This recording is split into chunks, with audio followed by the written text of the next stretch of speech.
Hello and good afternoon.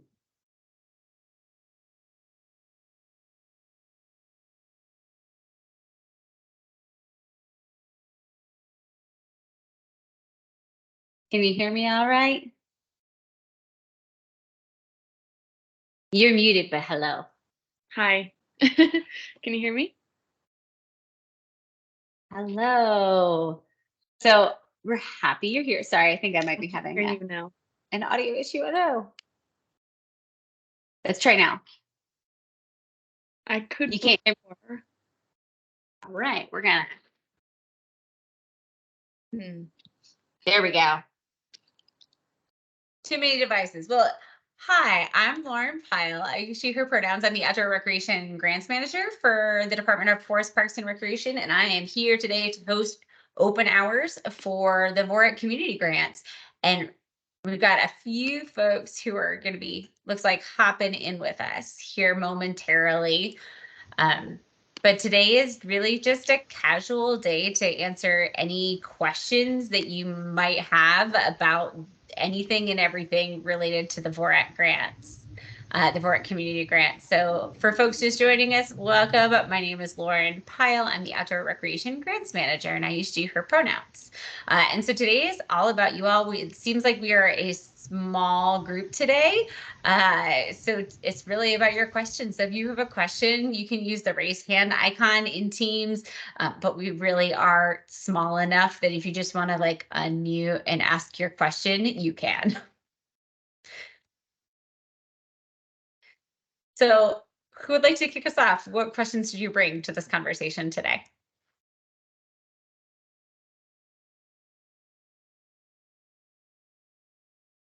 I think I'm just gonna paste mine in the chat if that's okay. Yeah, go for I have it. a bunch, but give me a moment.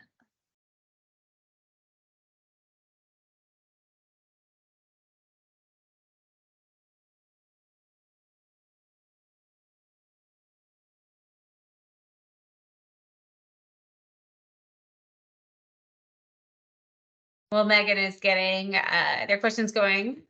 Does anybody else have one? Oh, here we go. Thank you, Megan, for kicking us off. So starting right with nuts and bolts for budget. For wage rates, do we need to show rates for labor and fringe, as well as indirect? Megan, can I ask, are you referring to staff that'll be doing this, or is that contractors? I guess, well, not contractors then, because that would all be included. But I suppose, so I'm with the RPC and I'm doing this for several towns. And I guess their town staff, yeah, would they need to include that? Okay, so for the staff that are going to be doing any type of work with this, the question is like, how do we need to break it out? There are a few pieces of information we will need you to keep a hold of in terms of documenting that time. The first is that we will need to see some sort of like hours report as it relates to the project. So if you already have a system in place that says, yeah, I spent 5 hours today doing this type of work, or 2 hours today doing this type of work, and you can relate it to the project, great. That's step one. The other piece we'll need is like a total time report, as well as pay stubs to prove that that staff was paid. And so in terms of breaking out of like salary versus fringe, like we in the VOREC community grants will cover 100% of the cost of staffing to do the work as related to the project management. And so you can count salary, you can count fringe, or if benefits or other places, whatever you want to call that kind of additional support. So we'll cover the total cost, but you have to be able to document that, and whether or not you have to submit that documentation every time for reimbursement, or just you have to hold it just in case there's a chance of audit. That'll be defined grant agreement by grant agreement. Gotcha. Okay, thank you. Hey folks hopping in, My name is Lauren Pyle. I use she, her pronouns. If we haven't met, I am the Outdoor Recreation Grants Manager for the state. And today is open hours all about the VOREC community grants. So we are a small group today. So we can go popcorn style and pop when you're hot, asking your questions.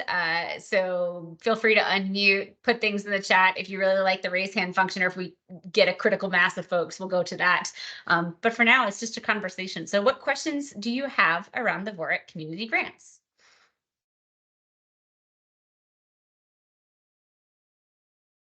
Yeah, Jennifer.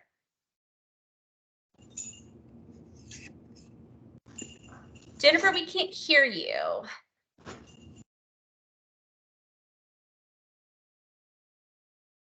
You're muted, it looks like. There you go. There, thank you.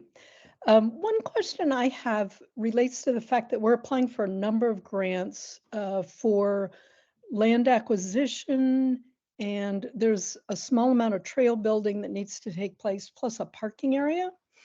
We won't get the results of our grant applications and know how much that funding is until after this grant is due. And so, we're using our best estimate of how to piece things together. But I'm wondering if you want any sort of follow-up once those grants have come in, if that occurs before your decision-making takes place. That's a great question. In terms of needing to share an update, I don't think that's a piece, because the VOREC community grant does not require any type of matching funds. I think if you want to say in your proposal that, we are pursuing additional funding to do A, B, and C, but we don't know, you can mention that, but, as to show that this is part of a bigger project. But it's not a requirement, as opposed to saying, like, if we had a designated set match, if you're like, you secured the money, then we would want to know that, but we don't have that for VOREC community grants. So you don't need to do that in terms of that piece. My one caution to you would be to make sure that you write your proposals in a way that they could be successful. If one gets funded, the other gets funded, they both get funded. So just write them that way, because I know we've had some folks reaching out to ask, like, well, can I apply for the VOREC community grant and the recreational trails program grant for the same project? And we're saying, yes, but that's a lot of work, is really what it comes to. It's a lot of work. And so if you happen to get both, our suggestion is to write it in a way that, like, if you got both, that's amazing. But if you just get one, you could still be successful. But it should be written in a way that it's not contingent on the other one, would be the recommendation. Does that answer your question, Jennifer? It does.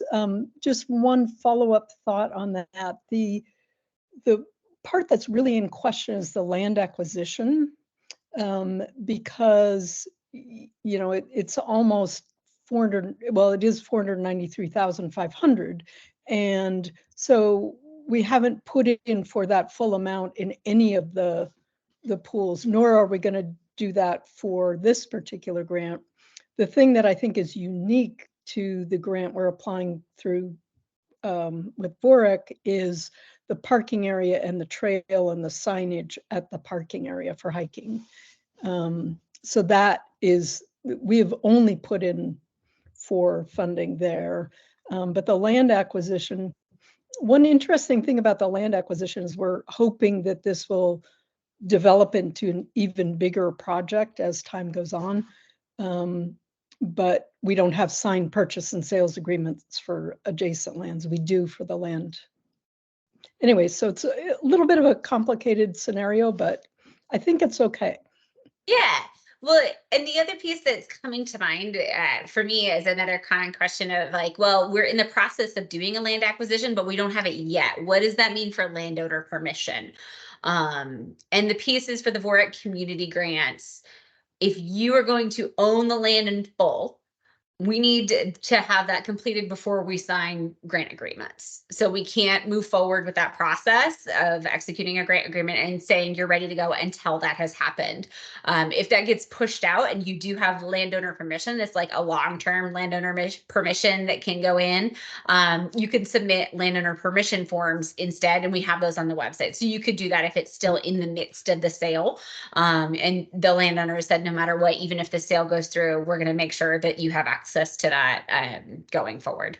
But the strongest case will be is if you have that signed purchase agreement by the time ideally by the time you finish your application, or at the very least, it would delay potentially the grant agreement development. That's a really good point, which I'm glad you brought up, because what we have is a purchase and sales agreement, but the closing, because we're trying to raise money, isn't until end of October 2024. So how would that affect things? So we assumed that we wouldn't need landowner permission because we have that purchase and sales agreement. The landowner permission that we're seeking is actually for the parking area and the trail, which is on another piece of land. That's a great question, and one I actually think I need to check with my team on. Okay. If you could email that to us, I will I email want to that make to you. sure I'm giving you. We have some other members of teams, particularly with land acquisition, who have a lot more expertise than I do. So I want to make sure I check with them first. So Jennifer, could you just email that to me? That'd be great. Absolutely. Thank you. Awesome. And then I'm going to do Megan's in the chat, and then Sarah to you. I see us next, trying to keep track of the flow. So Megan, I see two pieces in terms of the grant timeline. And so with the grant timeline, we are planning to have all grant agreements set and ready to go before June 1st. So we are trying to say that is when you can plan to do your work to begin it. And then you have until June 1st of this upcoming year, June 1st of 2024.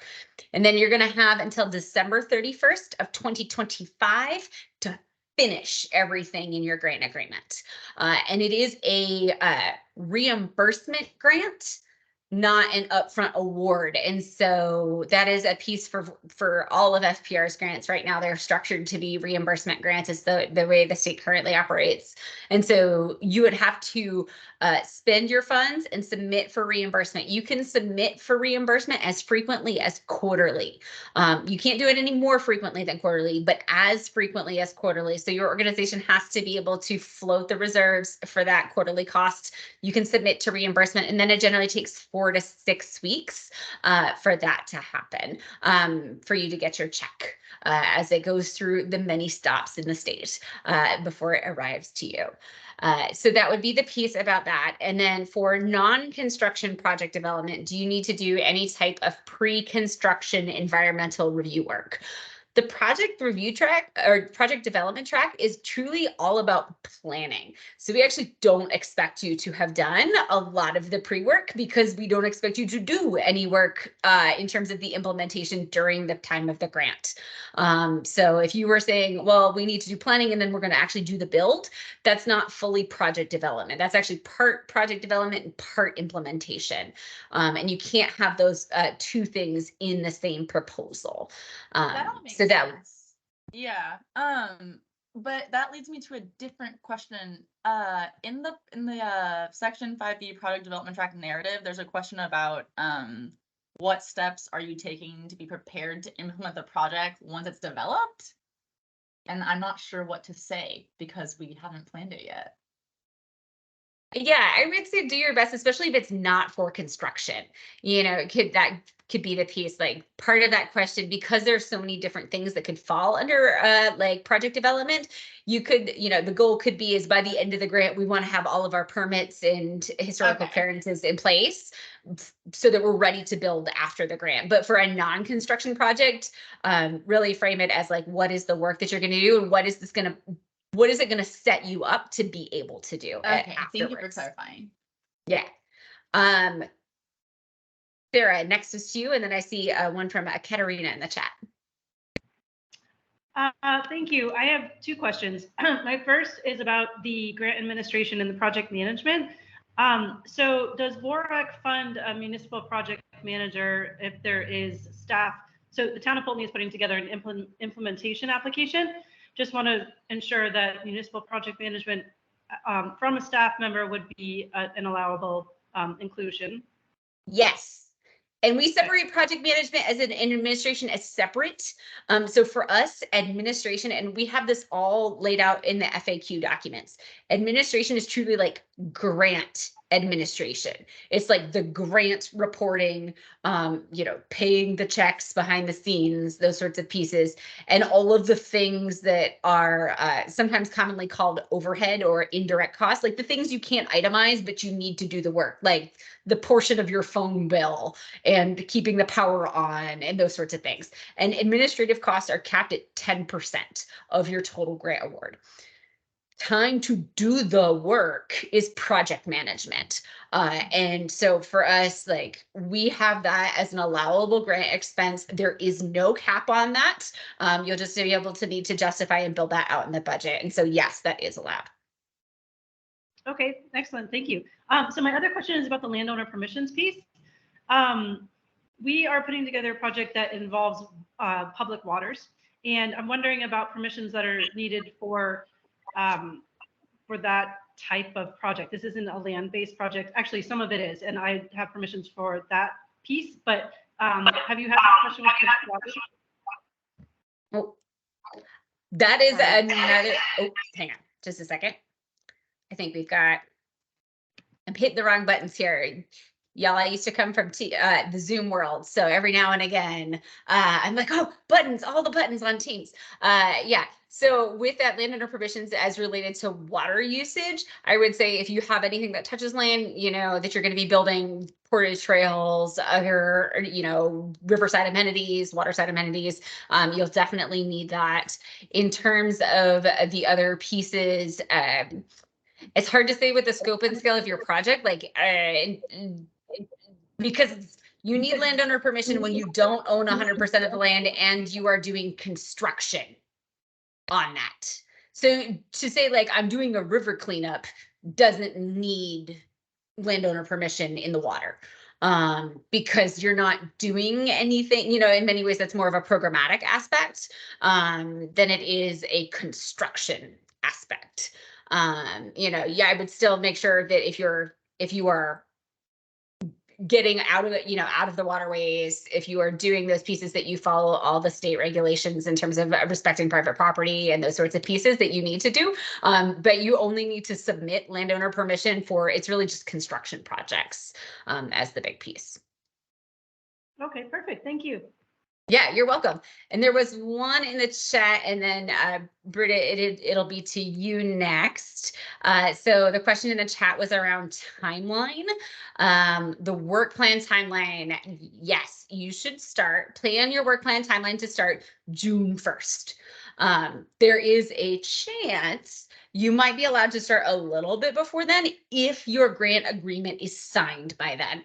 But the signing of grant agreements is going to depend on a lot of factors. It's going to depend on compliance checks, both from the state and the federal stuff. It's going to depend on applicant responsiveness. It's going to depend on really the volume of grants that we end up awarding. So there's going to be all these factors that influence it. Our goal is to get them executed as fast as possible so people can get to work as fast as possible, but just plan for a June 1st start date.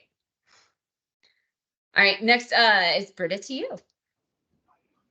Awesome, thanks for all this info. I have two questions. The first one should be short. On the risk assessment questionnaire, does every question need to be yes? There's a couple of them where we're like, I don't know if we can answer yes on that.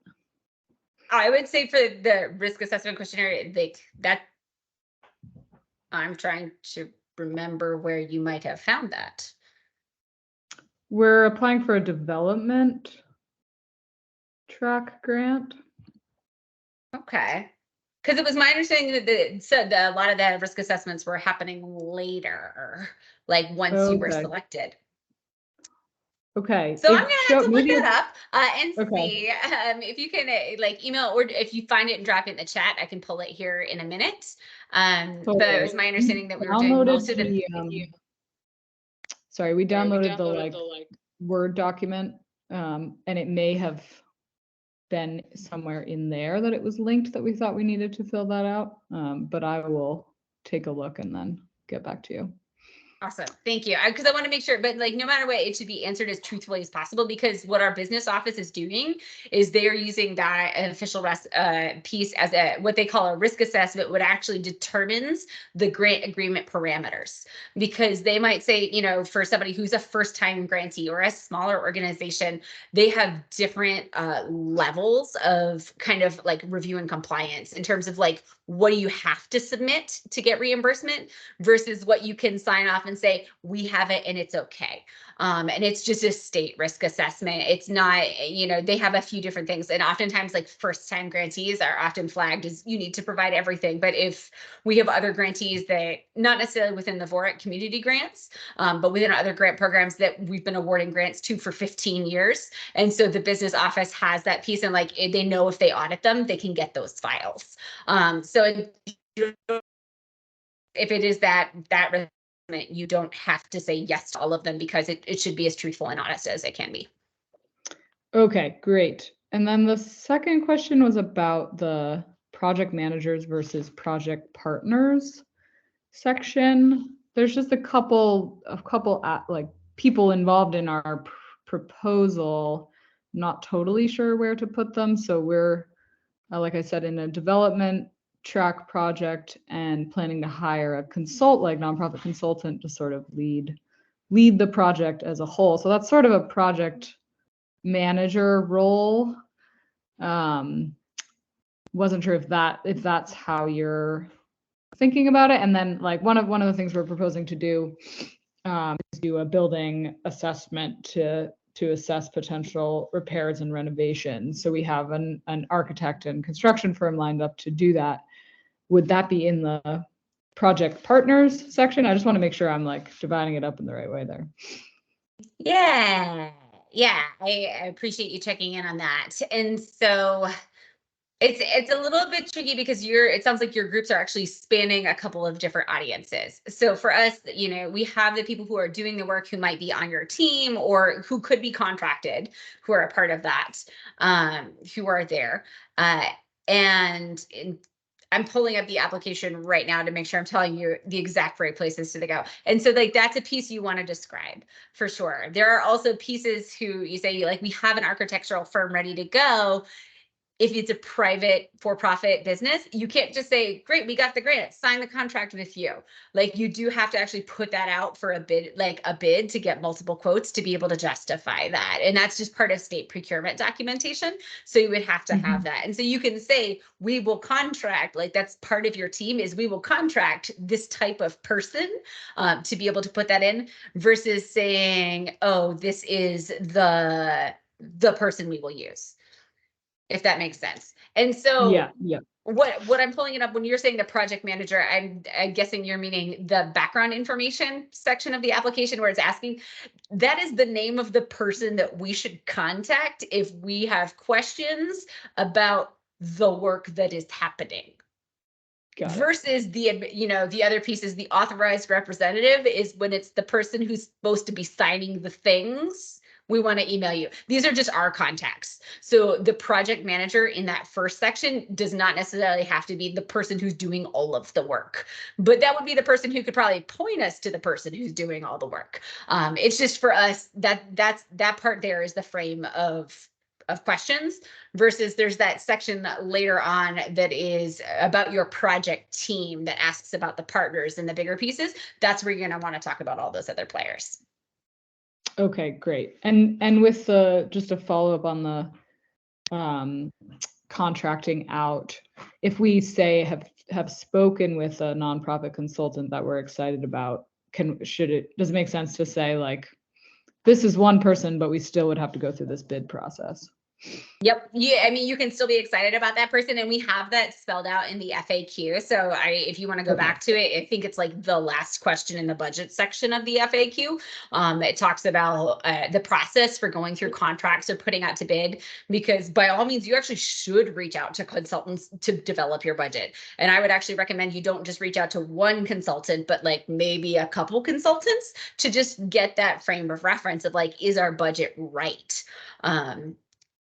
To be able to have that, because worst case, like what if your consultant moves out of state between now and June and you need to find somebody else to be able to develop that full and complete budget, but you're not beholden to them in that way, and you actually do have to do that competitive bid. Nothing stops them from being the one to be selected, but they just should know, if they're partnering with you on the development, that they're not guaranteed that side. Got it. Thank you. Yeah, you're welcome. And I see the many questions coming in the chat, so I'm going to try to start at the top and work my way on down. And so the one that I'm seeing here as the first piece is a flood project, both flood recovery and implementation. And I think I'm going to have to know just a little bit more about what you mean by that. So I guess that was from Deborah. Would you be willing to share a little bit more about like what you're thinking? Yes. Well, Northfield is fortunate in that we are currently working on a VOREC grant for wayfinding, and we would be applying for the next round of VOREC funding to hopefully do phase 2 of our signage implementation. At the same time, our neighboring landowner, Norwich University's Shaw Outdoor Center, suffered a landslide, which is a big deal, but also their little pump track and skills course for mountain biking were destroyed. So the question was, could we include some flood, rebuilding and still apply for the major track? We would probably be in the implementation. Thank you for that clarification. That's really helpful.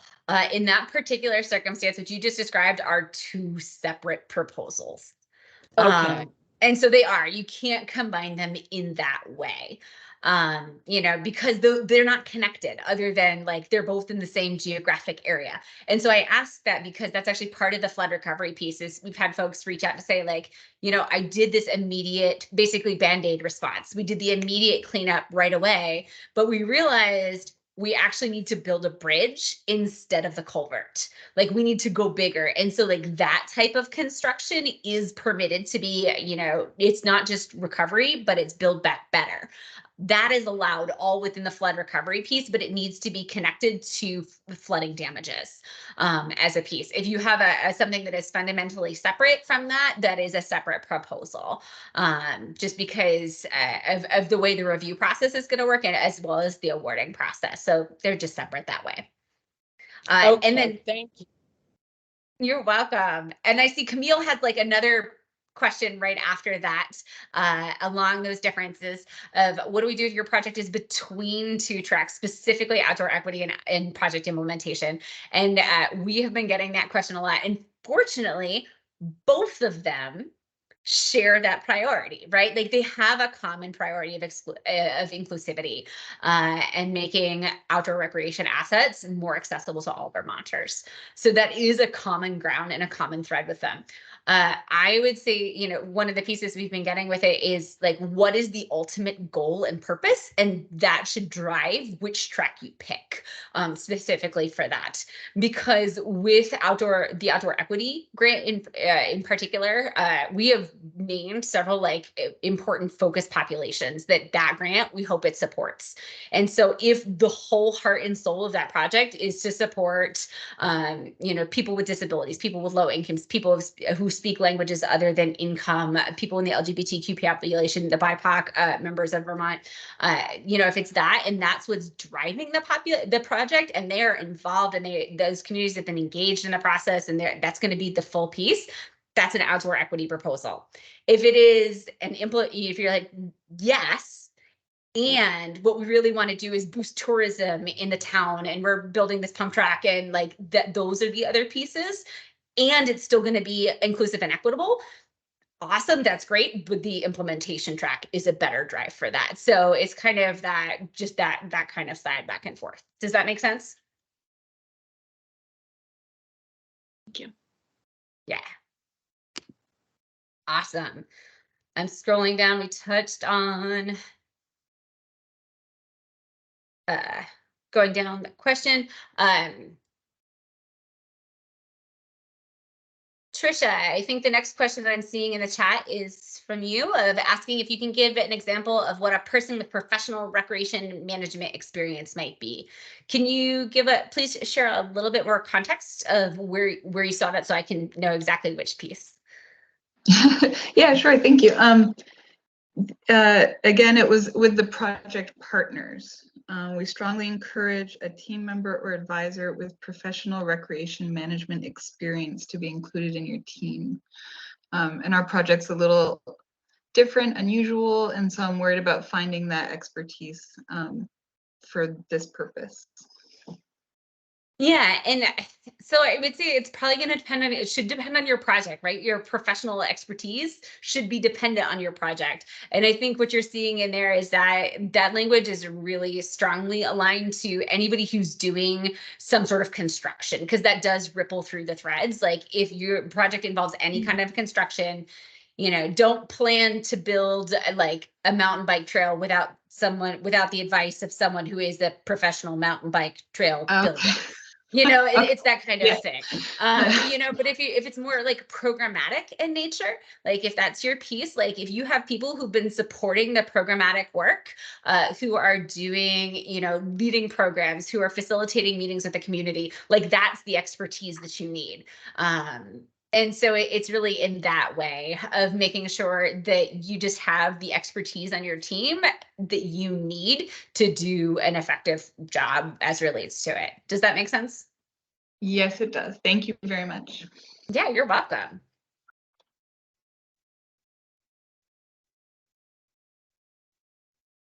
All right. The next one I'm seeing is from Matt. Worried about a tight timeline from project kickoff to town budget for the following year.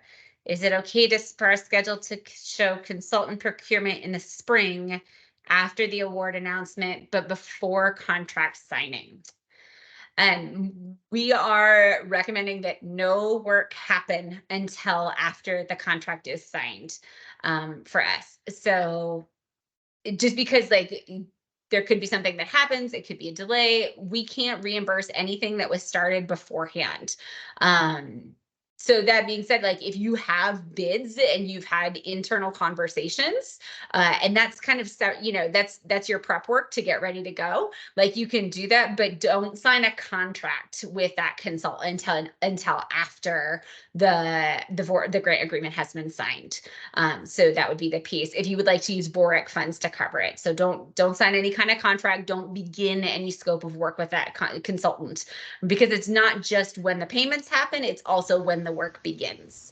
That has to happen after that. Does that answer your question and make sense, Matt? Yep, that's clear. Thank you. Okay. And again, if you were on at the beginning, I shared like our goal is to get grant agreements signed as fast as possible for everybody. We're just planning for that June 1st date because we know within the whole realm of grant agreements that there will be some that are closer to that deadline. So. Great. Yeah, Jennifer, you got another question? I do. I was thinking about the partners that we may have, and then I was thinking about letters of support that might come in. And I'm just wondering if you know of any preference for those letters of support to be distinct from the partners, or could they be from the partners? Yeah.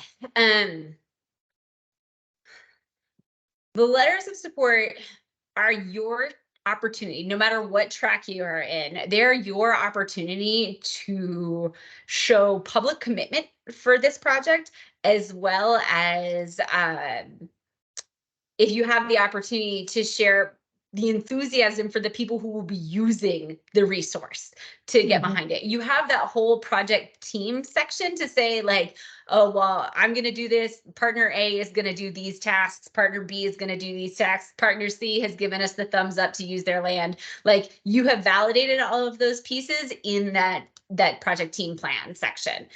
We don't need, like if those are your letters of support, submit them. But if you are trying to narrow the list, because you could get a lot of letters of support, try to focus on the ones that are going to tell your story the best. We don't need, the letters of support that just says, I am Project C. I give them permission to do the whole thing that they said in their proposal is not as strong of a piece for our reviewers to consider. And just to share a little bit more about that, I'm here answering questions about this. I'm supporting the grant review team, but I myself am not actually going to be scoring the applications. So that's going to be done outside. We actually put out a public call for scorers. So if anyone is interested in that, I'll try to find the link and drop it into the chat. We actually put out a public call. And if you're applying, you're welcome to also score applications. We'll give you a rubric. You just have to be able to follow instructions and finalize it in an Excel sheet. You just won't ever be allowed to score within the track that you're applying. So if you're applying within flood recovery, you might get assigned to say score in the implementation track. You can do it that way. So you can actually score, and there's actually going to be another review committee who's having qualitative conversations in addition to those numeric scores to help assess for other priorities, to make sure that the grants are distributed across the state. And if we're looking across the tracks, like how are, based on these amount of funds, how are we distributing them? They're making those decisions. And so I say that just to acknowledge the caveat of like, it's not me you have to convince with your letters of support. It is our review team and those scorers. And so use the letters of support that really tell your story in the strongest way versus the like, yeah, thumbs up, we're going to do the things they said in the grant proposal. And then I see from, it looks like Simone, can we include a letter of support from a coalition of people or organizations? Yes, you can. And so if you have a coalition that is signed on to your project, that's great. I fielded a question from somebody earlier today. It was like, I have a 9th grader who wrote a really great letter of support that they're going to be a user. Like that could be something you choose to submit. And so that, it can be for the letters of support don't have to be from the people who are actively participating in the implementation of your project. And so I think then the next question is also from Simone up above. Do we need to have an engineer stamped design work? We're in the process of applying for the design of a platform at the end of a forest trail. Could you share a little bit more information? Are you looking at the project development track or the implementation track to actually do the build? We're actually looking at the equity track. Okay, it's just cool. a small component of the project, so that's why I was wondering. Yeah, we don't have it. If it's a small piece, I don't think we need to have like for the application phase that engineer stamped design. I know if it is going to be a major construction piece, like in the application, it'll say, do you have construction as part of your project? And if yes, you'll get this trickle of questions that have it to be uploaded. But I haven't heard of anything if it needs to be stamped versus like you need to have a plan. But it depends on the scope and the scale, right? Like if you were asking for $100,000 to build this platform, then I'm sure that the review committee is really going to want to see much more like structural elements, like really technical designs versus like it's a $5,000 platform is a very different, and we're going to be building it with a team of community members because it's almost on the ground. It's a different level of design. So it probably depends that way, Simone. Okay, thank you. Yeah. Are there other questions?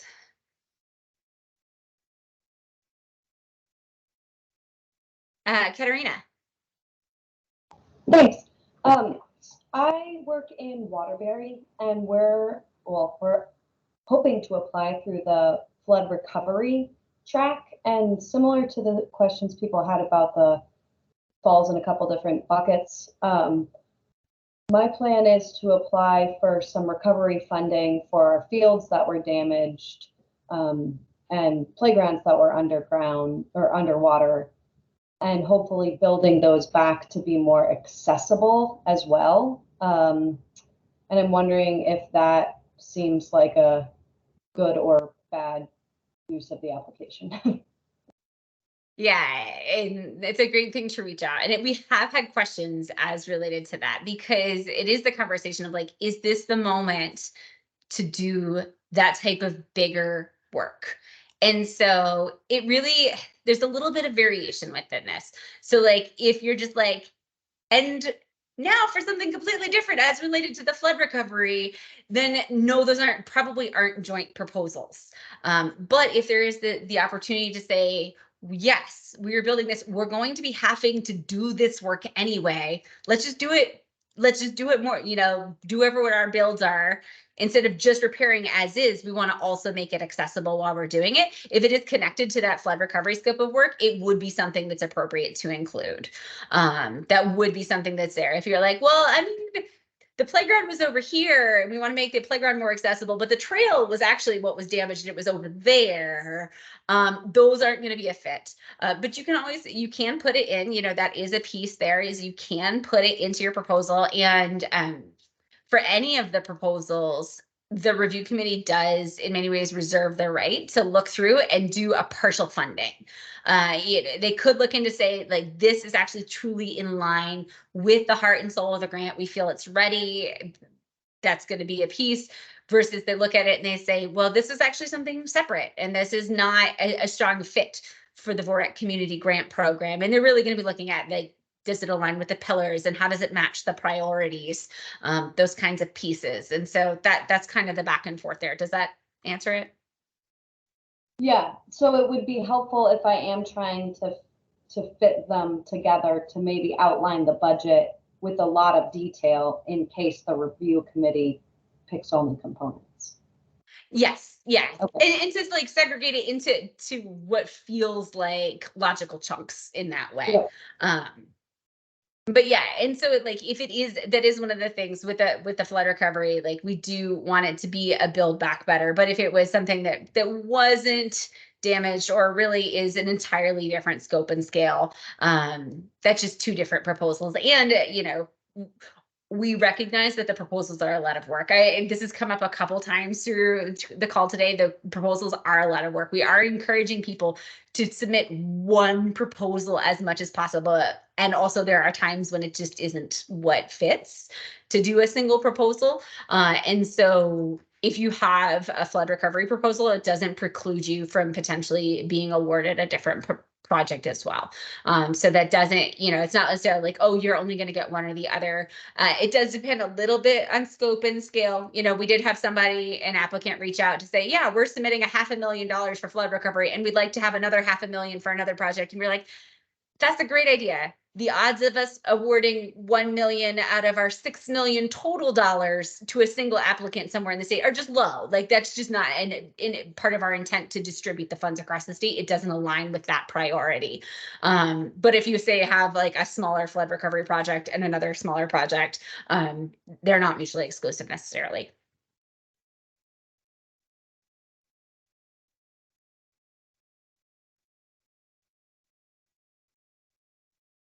Do we have another question? Anything else? I'm trying to like skim through the chat, look for raised hands. Hi, I have another question. Yes. I have no idea how to word it. I've been working on this in the chat. I'm just going to say it. So I'm with Milton and I am the planning director and I'm also the DEI director. I currently work on other DEI projects like our Inclusion Festival, et cetera, but we're looking to expand the role and make it a standalone position eventually, but we need to figure out what it will be.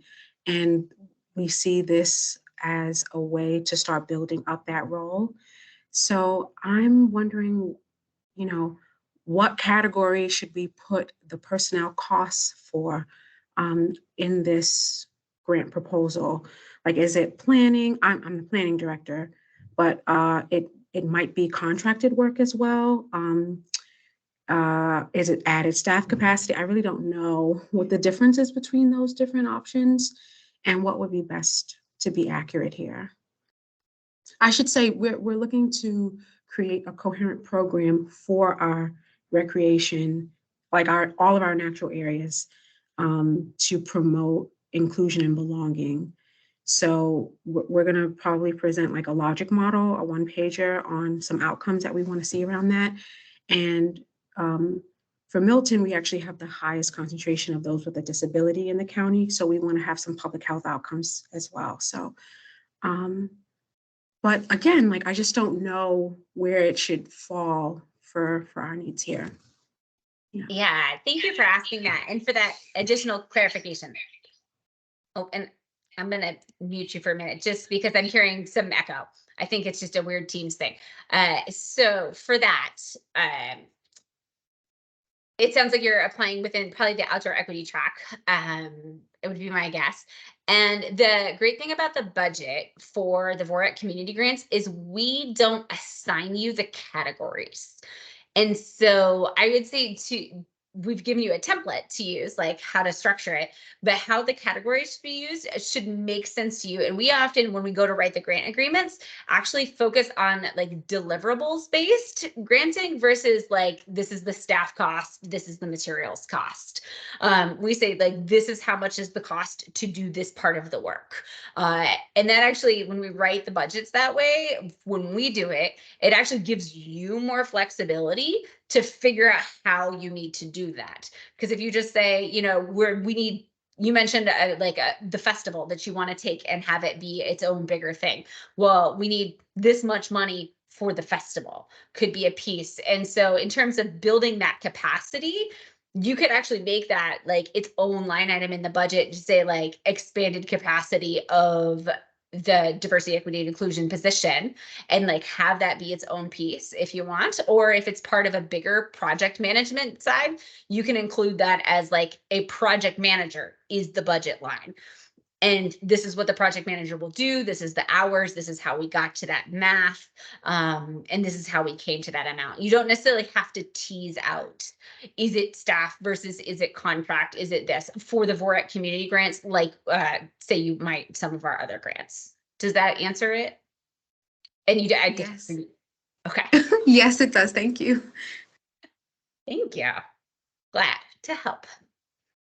Because that's been a piece actually for me coming into these grants. I see that the grant budgets that are written to say we needed this much to do the work that are written in that, they have more flexibility to say like, well, we wanted to spend our money on more staff time or on materials, or we decided to contract this out. They have that flexibility versus if we write in, it will be a contractor, that becomes more of a legally binding piece of like, you have to get a contractor. If it's not a contractor, then we have to amend your grant agreement and it becomes like a big deal for everybody.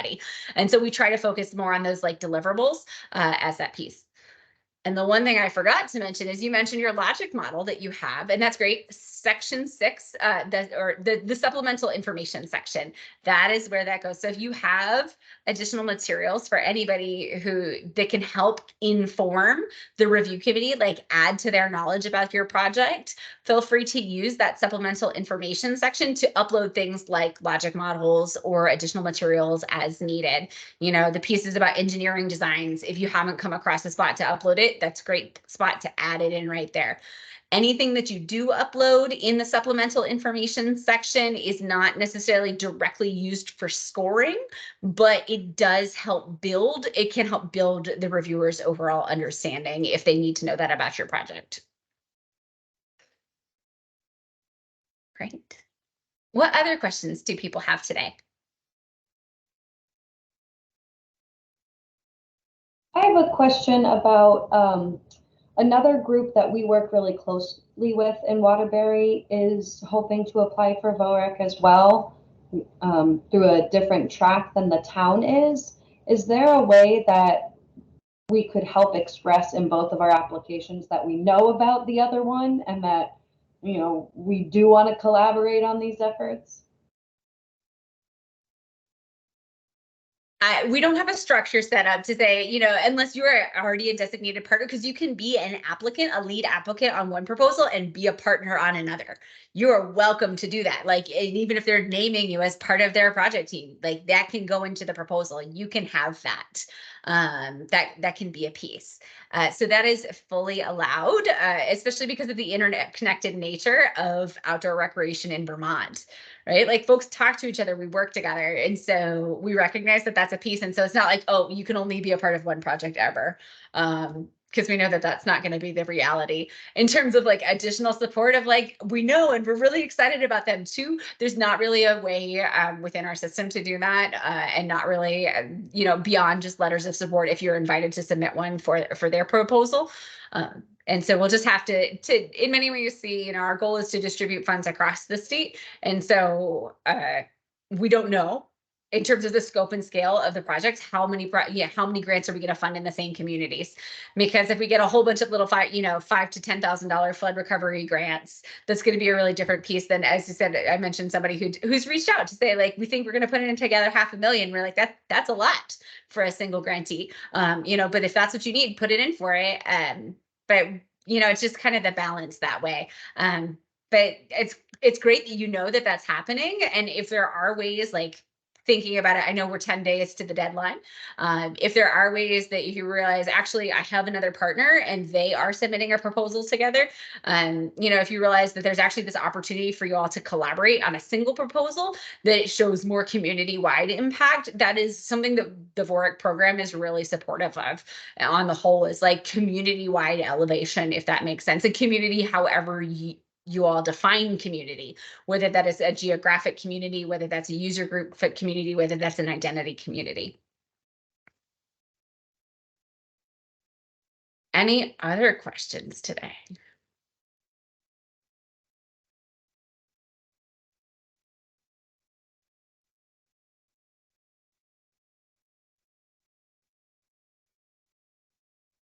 Well, if you do have more questions, I'm happy to linger until the top of the hour if that's the piece. If not, for us, email is the best option for follow-up questions. If you have questions between now and the deadline, please email us.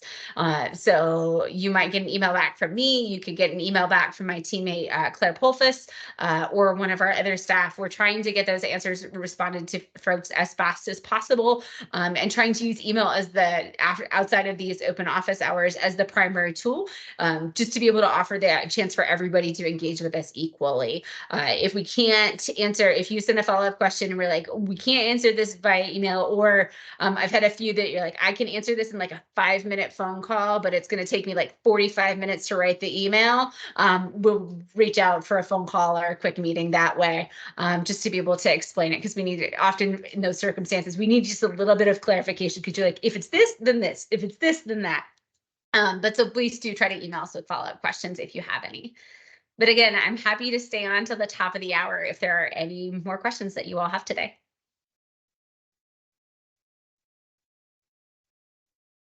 And so, yeah, Trisha, I'm happy to answer questions about your project. Thank you. It's not necessarily my project. I'm on the board, but I'm also a grant writer, and so I'm offering to help my colleague write this grant. She just sort of decided at the last minute because this opportunity came up. But it's I find the reason I'm excited about this opportunity is because it seems very open. And so she runs a therapy barn, okay, in Holland. And so we find as soon as you mention the word horse, it's like, well, horse people have money, we're not giving you any grants. It's like, well, actually, it's a therapy barn, you know, for low-income people on Medicaid. And she has an opportunity, if she can do this one thing that the grant would pay for, to bring in a national veterans program to help disabled veterans. And there's also the potential to work with English language learner students in our district, which we did a little bit last year. We sort of tested the water. And all she really needs is a pavilion over the riding ring so that it's protected from rain and snow. And so I'm worried about your expression. So my first question is, what type of entity is your friend? Is that a private nonprofit. LLC, a nonprofit, a governmental institution? Nonprofit. Okay, that actually is the first clearance. Well, we've had private LLCs or for-profit businesses reach out for building infrastructure on their properties, and we're like, we hear you that this is what you need. And also, these are state funds. It feels like that's going to be a really challenging piece for the review committee to sign off on, is sending state taxpayer dollars on a building on a private property that's not Sure. guaranteed public access. So that's honestly, that face is, I've been fielding that question several times already. Okay. And so, as a nonprofit, keep going.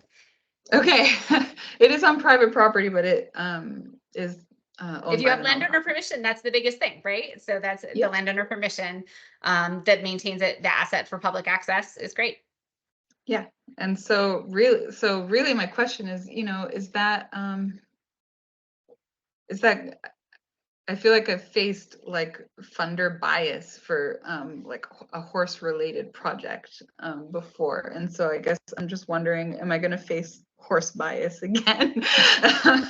It's a good question, and one I can't fully speak to, because I don't know if you were on the call when I described that, like, I am not scoring the applications. We have a review team that is scoring the applications, including, like, we have an open call right now for our reviewers. That is a piece that we have an open call that's public with that. And so our hope is that the reviewers will use the rubrics that are provided. That's going to be a piece that we check through and see it that way. That the rubrics are provided, that the reviewers are using it. Like, I've heard some different pieces in the past where, like, reviewers have basically come in to try to influence their favorite types of projects and not their favorite types of projects, and like, that's not going to cut it. Like, you're going to need to follow, to be a part of the team. Like, we can't stack the deck as best we can with the reviewers. And so my recommendation is not necessarily to focus on the horse piece. Like, I can't tell about like that unintentional bias that folks might have against, the horse culture, as you mentioned, and called it like that horse bias. Like, I can't speak to that. Mm-hmm. But I think if you truly frame the entire story around who is going to be served by this and what it will do, that's going to be a powerful piece. And we talked about like letters of recommendation earlier. And for those, like you mentioned that there's a veterans group that is, interested in doing that. Like, does your applicant have a relationship already with that group? Could that group supply a letter of support for this and to say, this is what we need? And like, that'll make, I think, a different case to our reviewers than just as well as like emphasizing that we are a nonprofit, right? Like, that as my first question was like, wait, are you a for-profit business? Because that's different. And so just to like reinforce their space in the nonprofit world and like who they're working with and showing that support, I think can only strengthen your application. Okay. Yeah, that sounds good. I was thinking of going for the equity track. And so, yeah, we're going to do our best, I guess. Yeah. Well, and that's the piece, like, the VOREC community grants are intended to fund a wide range of outdoor recreation. They are intended to do that, not just like if we only funded hiking events or only funded ATV stuff. Like, that wouldn't be the purpose and the goal, which is to build the overall outdoor recreation economy in Vermont, and to connect to that accessibility side. So it is the heart and soul of grant to like think about outdoor recreation as a holistic experience. And that is something that is intended. And we're hopefully going to stack it up to do that. But as I said, just make that case as best you can to really show that impact on the communities that you want to serve. And I think that will only strengthen it. Because somebody could make the same case to say like, oh, well, the snowmobile community, like if they're going to have something, it's the snowmobilers, they have really expensive snow machines. And if they are doing something that is, but like they could also be doing programs that are unique and innovative and are really like overcoming critical barriers for various populations to access this form of outdoor recreation. You can make that case in a different way that'll help to really align with the grant priorities. Okay. It's definitely outdoor recreation. I know, but that's the piece, and so I wish you the best with it, and that is, as I keep coming up with one more thought, it is something we're going to really try and do this year is offer feedback to grantees who are declined, because we really want to help people build their grant writing skills and their grant writing skill set to say, like, what was it about my proposal that came up in the review process? You know, was it that the reviewers didn't see the connection that seemed second nature to me? Was it that they saw the connection I was trying to make and disagreed with it? Was it that they didn't see that information was missing? Or was it that truly there were just so many projects that they had to draw a line somewhere? Because that can be a piece. Like we've heard from certain communities, you're like, I can think of a good 8 to 10 proposals coming out of a single community that I've heard of. And I'm going to be really surprised. Well, just from different groups and different entities across the different tracks. We have a lot of funding to support, but that's just the ones I know about. And so if we have 30 proposals from the same community, that's part of the task of the review committee is to figure that out. But we want to try to provide substantive feedback for all applicants so that they can have that informed thing of like, what was it about this? To say like, well, could it be a VOREC grant in the future? Is it another one of the grant programs? Or is it just like constructive feedback to help make a stronger proposal wherever you go next? Okay. That's great. Cool. Thank you very much. I really appreciate it. You're welcome. Well, thank you so much and have a great rest of your day. Thanks, you too. Bye. Bye.